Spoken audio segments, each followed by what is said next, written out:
Así que sin más preámbulos voy a ceder el micrófono al doctor Miguel Ángel Collado Corona. Hay aquí atrás de mí una verdadera síntesis de su trayectoria académica y docente. El doctor Collado es un apasionado de la medicina del sueño, tanto en niños y adultos. Tiene un entrenamiento en audiología y comunicación humana, asimismo en neurofisiología clínica y en medicina del dormir. Pertenece a todas estas sociedades y asociaciones médicas que les presento y es el autor de un número impresionante de artículos, tanto de patología del sueño como de temas relacionados con la neurofisiología clínica. Doctor Collado, bienvenido.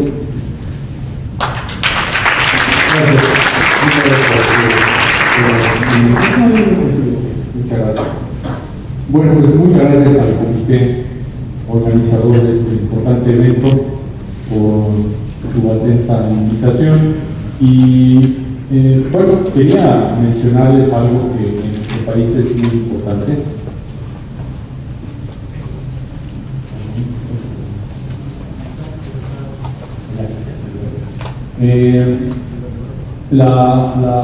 Los órganos consultores del gobierno federal en este país son la Academia Nacional de Medicina y la Academia Mexicana de Cirugía, que conforman el llamado CONACYT. Y en la última sesión que tuvieron ya tienen sitiales para la medicina del sueño. Entonces estamos esperando a los profesionistas, a los colegas que hacen este tipo de práctica médico, para que se integren a estas dos importantísimas o máximas asociaciones de nuestro país. El tema surgió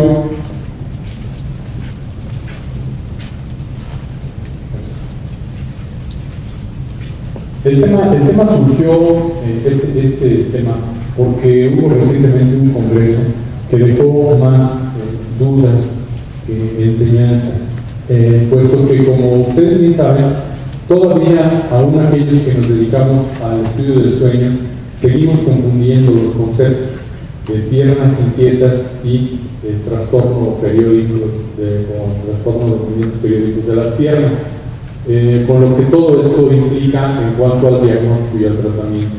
Primariamente se pensaba que el trastorno por movimiento periódico de las piernas era exclusivo del ser adulto. De hecho, algunas de las normas internacionales marcaban como edad de inicio después de los 40 años. ¿Por qué de los 40 y no los 39, los 41? No sé, pero así lo marcaban. Sin embargo, hemos visto que el trastorno de piernas inquietas puede ser un precursor del trastorno de movimientos periódicos de las extremidades femeninas.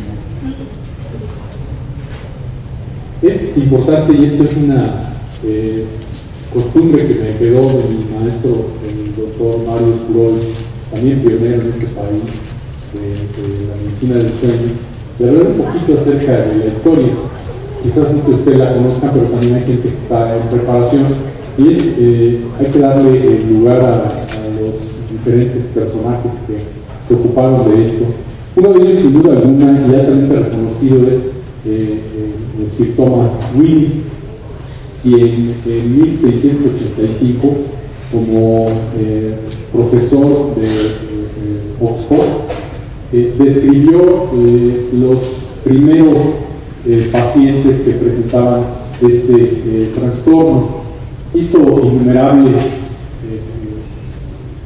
estudios de enfermedades tan importantes como el escorbuto, como fue quien describió primariamente la miastenia gravis, y desde luego él describió el famosísimo polígono de Willis, y ahí su nombre. Y no solamente eso, bueno, tiene un reconocimiento en donde dice ahí en Oxford que ahí trabajó en ese laboratorio por un tiempo importante.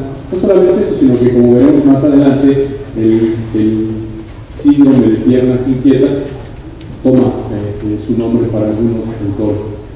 El siguiente fue otro paciente, otro estudioso de esto fue Whitmar y Allison.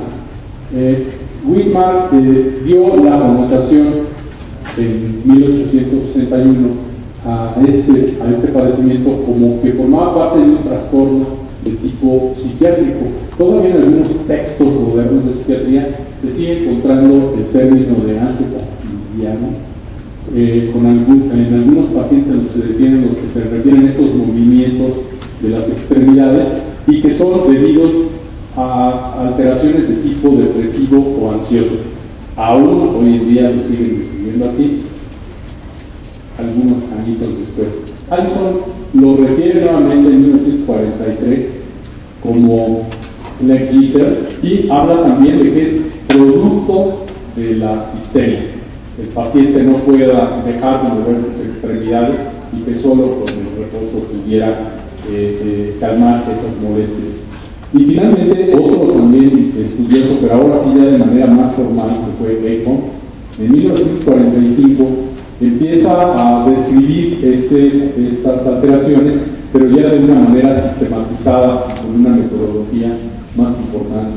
Tan es así que, bueno, en 1953, hace 61 años, Simons habla de que esto no era un padecimiento diferente a las mioclonias que se presentaban durante la epilepsia. El síndrome, también, como ustedes bien saben, se conoce como la enfermedad de Willis-Ekman, en reconocimiento a la participación tan importante que han tenido estos personajes en su conocimiento y desarrollo. Como antecedentes, el síndrome de piernas inquietas ya directamente en pediatría lo describe casualmente otro Willis, este no es el Willis original. Y finalmente Walters en 1964, con una serie de colaboradores también muy importantes, hace ya una clasificación acerca de la prevalencia del cuadro clínico, del diagnóstico, de los patrones de tipo familiar, hacen una observación ya de la disposición de tipo familiar que este padecimiento podía tener y desde luego inician de una manera también formal el manejo con dopaminérgicos. Ellos ya marcan desde entonces la asociación probable, hablaban inclusive de que podía ser un precursor del síndrome de movimiento periódico de las piernas. Se le relaciona también, ya desde entonces, con alteraciones como el trastorno por déficit de atención, como la ansiedad y la depresión, que lo venimos arrastrando, recuerdan ustedes, de los principios iniciales de Willis. En algunos momentos se ha discutido si el uso de los tricíclicos utilizados o los ansiolíticos utilizados en esta manifestación no solamente no mejoran, sino que aumentan la patología. Lo veremos de acuerdo a las recomendaciones actuales que ocuparemos un poco más adelante. Ellos ya en estos estudios hablan de una prevalencia de 1.9%, casi el 2% en niños y el 2% en adolescentes. Como ven, es muy parecido el porcentaje en cuanto a su prevalencia. Y la clínica Mayo reporta hasta casi 6% de prevalencia de estos pacientes. ¿Cómo vamos a hacer el diagnóstico de estos pacientes? Desde luego sigue formando la piedra angular, la parte más sustancial, la historia clínica, con lo que esto representa en cuanto a antecedentes familiares, en cuanto a situaciones específicas ya relacionadas con el cuadro, con un examen clínico completo, tanto físico como neurológico, que habitualmente, en la gran mayoría de los casos, es completamente normal.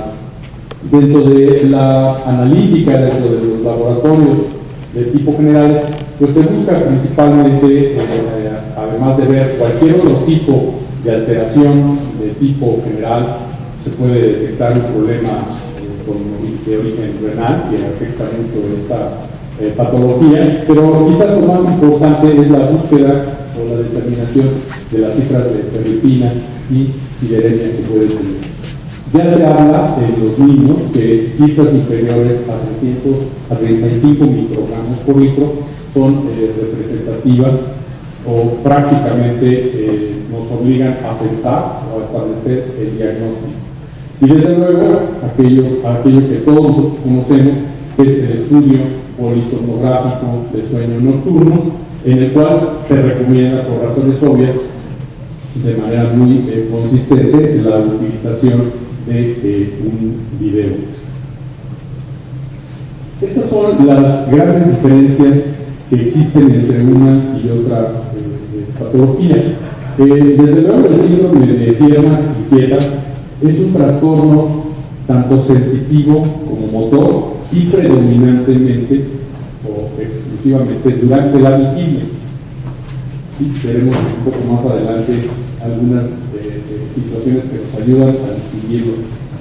Puede o no cursar durante la noche, fíjense bien, puede o no cursar por movimientos periódicos de las piernas. La incidencia es de esta cifra desde 27 a 38 antes de los 20 años y de 8 a 13 antes de los 10 años. No hay muchos estudios. Si ustedes hacen una búsqueda intencional en PubMed o en Cochrane acerca del padecimiento en niños, verán que la cantidad de artículos publicados es verdaderamente baja. Pero esto no quiere decir que la incidencia no sea lo suficientemente alta como estamos viendo. ¿Qué pasa? Bueno, pues que el diagnóstico, desafortunadamente, en muchas ocasiones no se lleva a cabo de manera adecuada. Pasa inadvertido porque es un niño, como dice el refrán, hijo de su mal dormir. Entonces se le relaciona con algún trastorno no relacionado con esta patología. Entonces, es inquieto, se mueve mucho, en fin, como sucede también con otras patologías como la epilepsia rolándica benigna, que en algunas ocasiones también tiene movimientos y pues la familia o el propio médico lo puede confundir. La sintomatología, como bien saben ustedes, aumenta al sentarse o al acostarse y también durante la tarde o noche. Se dice que muchas veces en la noche, en las etapas iniciales del sueño, cuando el pequeño va a la cama, los niños habitualmente son enviados a dormir antes que los padres, antes que los adultos, pueden presentar esos movimientos en esa fase de inicio del sueño o del sueño superficial y mejora con el movimiento que el paciente hace de las piernas y a veces inclusive con el masaje que lleva a cabo. Tiene un índice menor a 5 por hora cuando lo hacemos a través de un registro polisomnográfico. El de los trastornos periódicos de las piernas es exclusivamente un trastorno motor. Aquí el paciente no se queja ni de hormigueo, ni de dolor, ni de cualquier disestesia, como sucede en el caso de las piernas inquietas. Estos se acompañan de despertar durante el sueño. A veces son tan intensos que no solamente despiertan al paciente, en el caso de los niños, sino a quien duerme cerca de ellos. Sabemos que en el caso del adulto despiertan al compañero o compañera de cama. También un dato interesantísimo, y que de esto hay algunos estudios muy formales, es que siempre cursan con taquicardia y con un aumento transitorio, pero significativo, de la tensión arterial. Desde luego, por esos micro despertares o despertares mayores, tiene una fragmentación de la arquitectura del sueño y afecta la cantidad y la calidad del mismo con las repercusiones necesarias. El paciente tiene hipersomnia diurna, puede tener insomnio para el mantenimiento del sueño, en fin, y el índice de movimiento de piernas es mayor, a 5 por hora. Estos criterios diagnósticos que mencionaremos rápidamente los describe Allen desde el 2003 para definir exclusivamente en niños de 12 a 12 años. Básicamente es lo que vimos hace un momento, pero los mencionaremos rápidamente. Dicen que para hacer el diagnóstico de piernas inquietas de manera contundente, le llaman 1, es reunir los 4 criterios esenciales, que son la urgencia para mover las piernas, la urgencia para moverlas que aumenta al estar sentado o acostado, la urgencia disminuye parcial o totalmente por el movimiento y empeora en la tarde o noche en relación mayor a la mañana.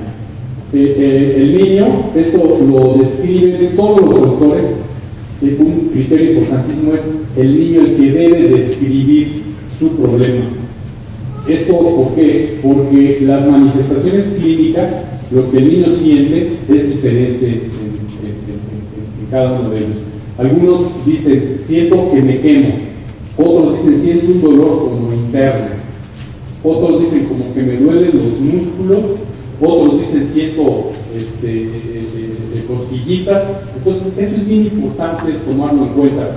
Independientemente del antecedente de que en la escuela o en los cursos a los que acuda vespertinamente, en los que debe estar tranquilo, se le haga mención a los padres de que es sumamente inquieto, está moviendo las piernas todo el tiempo. Y el tos que debe tener, además, para el diagnóstico, además de los criterios anteriores, 2 o 3 de apoyo, que son el trastorno del sueño inapropiado para la edad, no se explica por ningún otro tipo de patología, y el problema de tipo familiar, parientes biológicos o hermanos que tengan el síndrome de piernas inquietas diagnosticado.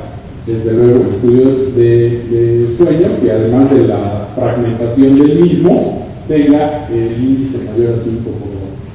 Y los adolescentes entre 3 y 18 años son exactamente los mismos que describimos los 4 del adulto. Los movimientos de las piernas, como todos sabemos, son sacudidas que guardan un estereotipo y ocurren particularmente durante el sueño 1 y 2, aunque hay algunos casos descritos en sueño de ondas lentas. Se caracterizan clínicamente por que el paciente extiende el dedo gordo, hace una dorsiflexión y lo mueve. ¿Sí? Lo vemos aquí. Y ya lo vimos. Ahí está. Como vieron, es la extensión del dedo, la dorsiflexión y el brinco, que a veces llega a la rodilla y a la cadera. Cuando la cama es ruidosa, pues toda la familia se da cuenta de que esto está pasando. Estas se presentan de manera variable, obviamente de noche a noche, en un mismo paciente, exactamente igual que el síndrome de la hernia obstructiva. Hoy tenemos menos y mañana tenemos mucho más relacionada con diferentes factores. Pero el problema está en que en una sola noche pueden ocurrir cientos de estos movimientos, causando consecuentemente el insomnio o, como hemos mencionado, la hipersomnia diurna. Contrariamente a las piernas inquietas, son frecuentemente los movimientos periódicos asintomáticos. El paciente no se da cuenta de sus movimientos y es la pareja, los hermanos o quien esté cerca de él quien los describe. Y se pone en evidencia exclusivamente, que es donde participaría quizás nuestra, o tendría la participación en nuestra especialidad, que es a través del examen de tipo polisomnográfico. Estos son los criterios ahora para definir los movimientos periódicos de las piernas. Desde luego se toma como de alto valor el polisomnográfico, que demuestra los movimientos repetitivos y estereotipados de las piernas que acabamos de ver. Esta es la duración que tienen estos eventos, la amplitud, que debe estar por arriba de 8 milivolts de la actividad electromagnética de reposo, secuencia de 4 o más movimientos para tener el aspecto de tipo periódico, separados por un intervalo de más de 5 segundos desde el inicio del movimiento de las piernas hasta que termina este. El índice debe exceder 5 por hora en los casos pediátricos y acompañarse del trastorno del sueño, que se describirá o se verá en el poligráfico, con fatiga, cansancio y hipersomnia. No deben ser explicados por ninguna otra alteración o trastorno del sueño. Se debe descartar la enfermedad médica o neurológica, alteraciones de tipo psiquiátricas, o si el paciente está usando algún tipo de medicamento, o como lo hemos visto también, después de la presencia de un episodio de apnea, pues el paciente tiende en el momento del despertar a registrar en el electromiograma movimientos de las piernas. Estos son los síntomas específicos. Síntomas, lo que nos va a referir el paciente, pues tiene impedimento social, ocupacional, educacional, en otras áreas importantes de su vida, movimientos crónicos y persistentes, pueden ocurrir al menos 2 veces por semana, se describe en el año anterior, para tomarnos en cuenta la historia clínica, y deben ser, como habíamos mencionado, intermitentes.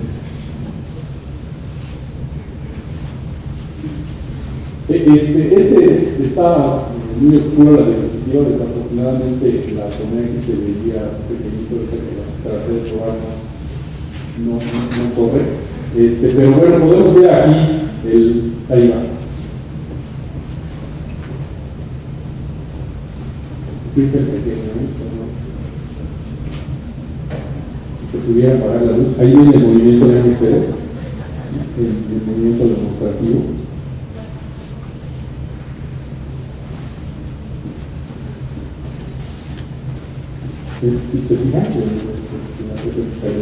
Independientemente de que el niño es mayor, bueno, pues aquí aumenta todavía más. Esta es una compresión de un estudio en el cual tenemos la presencia de los movimientos,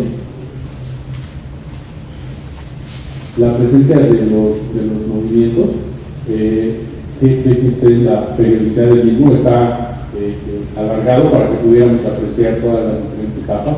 Miren el corazón, lo que habíamos mencionado, independientemente del resto de los fenómenos, y posteriormente lo que sucede, pues es esto, en el cual tenemos un despertar, en este caso ya mayor.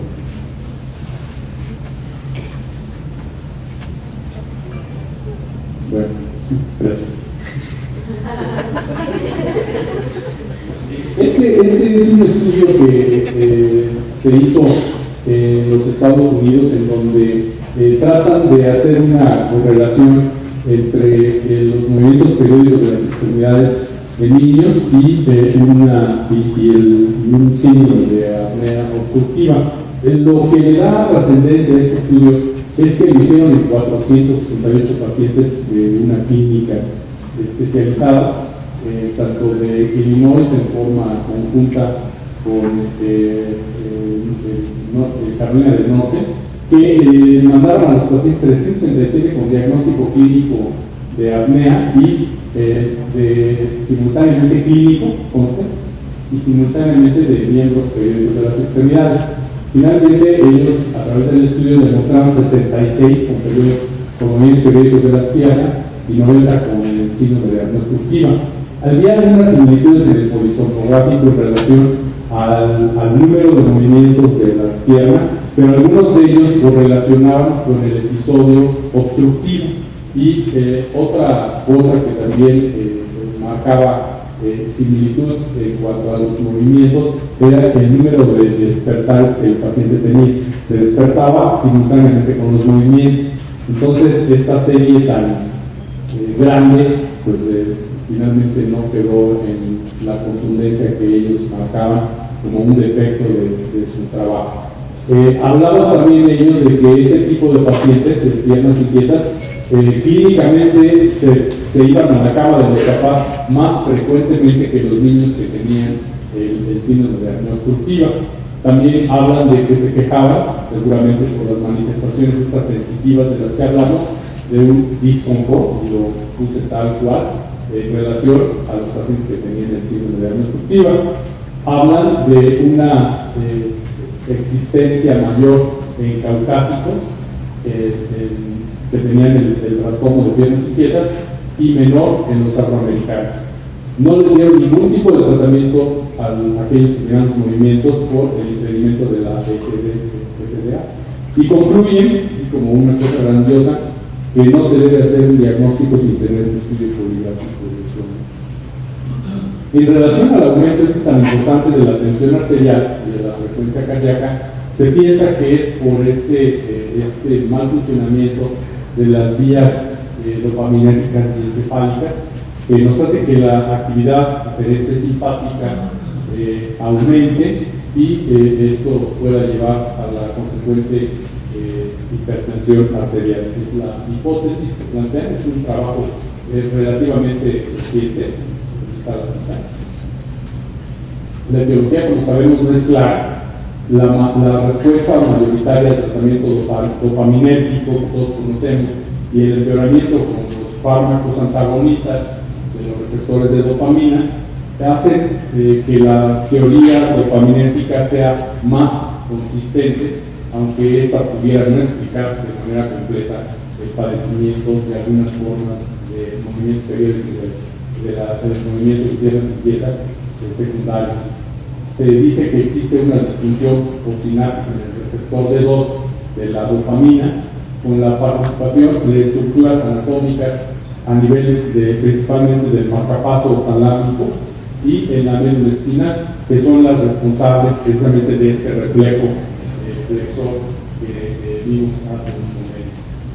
Este es en relación a la aplicación de los receptores de D2. Se piensa que la dopamina y el hielo se encuentran estrechamente relacionados porque se intervienen ambos en la síntesis de la dopamina como factor de la conversión de la tirosina en neurodroga.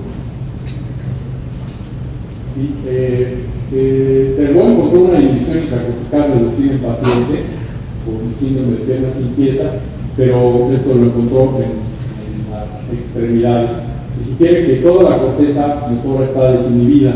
Esto también lo demostraron posteriormente con algunos estudios de excitabilidad espinal aumentada provocados con un estímulo magnético transcranial, de lo que hablará el doctor Oscar Sánchez posteriormente. Los estudios de resonancia magnética funcional han detectado activación de áreas cerebrales que implican la participación importante del núcleo rojo y del cerebelo durante la presentación de estos movimientos periódicos de las piernas, y obviamente demuestran que el tallo cerebral está involucrado en la generación a través del marcapaso que mencionábamos de tipo repetitivo y estereotipado. Ahora todos sabemos que el gen PTBD9 que está presente en el cromosoma 6 se asocia a estos movimientos. Esta la podría intervenir un poco, que es el gen, y se ve aquí el movimiento dentro de los pequeños vasículos simpática. Y el riesgo aumenta en individuos que tienen alelos homocigóticos.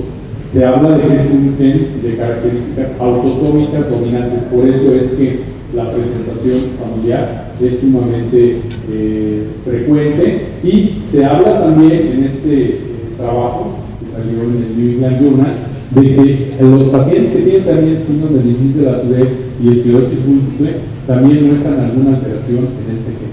Entonces hay líneas de investigación verdaderamente importantes siguiendo este trabajo. Diagnóstico diferencial rápidamente, y para terminar, bueno, pues en los simuladores comunes es simuladores, me refiero a signos, a síntomas, no el paciente lo quiera simular, pero dice la traducción literal. Pero lo que se queja principalmente es de la falta de confort en cuanto a la posición de la cama. ¿Sí? Los tics también, muchos pacientes que presentan algún tipo de tic se pueden confundir con cualquiera de las dos manifestaciones: el dolor muscular, la esguince de ligamentos o la tensión marcada de los tendones, la presencia de hematomas. Recuerden que a veces los hematomas en el periodo inmediatamente posterior al mismo presenta el paciente comezón o presenta una sensación de molestia en esa zona. Algunas enfermedades ortopédicas, desde luego un paciente que tiene dermatitis y despierta la necesidad de rascarse durante la noche, acaticia, y menos comunes son los que conocemos como calambres de las piernas, los pacientes con artritis, que como también sabemos tienen muchísimo problema, y hay juvenil, muchísimo problema en sus articulaciones por dolor y por algunas molestias de incapacidad de movimiento. Los diabéticos, cuando ya son portadores de la neuropatía diabética. Se recuerdan también los movimientos de liberación espinal en los pacientes con mielopatía, los cuales tienden a ser algunos movimientos de las extremidades y ser debidos a esto más que otra cosa, fibromialgia y la enfermedad de células falciformes. Son entidades que debemos tener en cuenta para conformar nuestro diagnóstico. El grupo del Internacional del Centro de Piernas Inquietas, este estudio, lanzó las que siguen siendo vigentes, son las guías clínicas del tratamiento del 2013, a los cuales, bueno, yo le encontré algunos pequeños inconvenientes y algunos otros autores también están de acuerdo.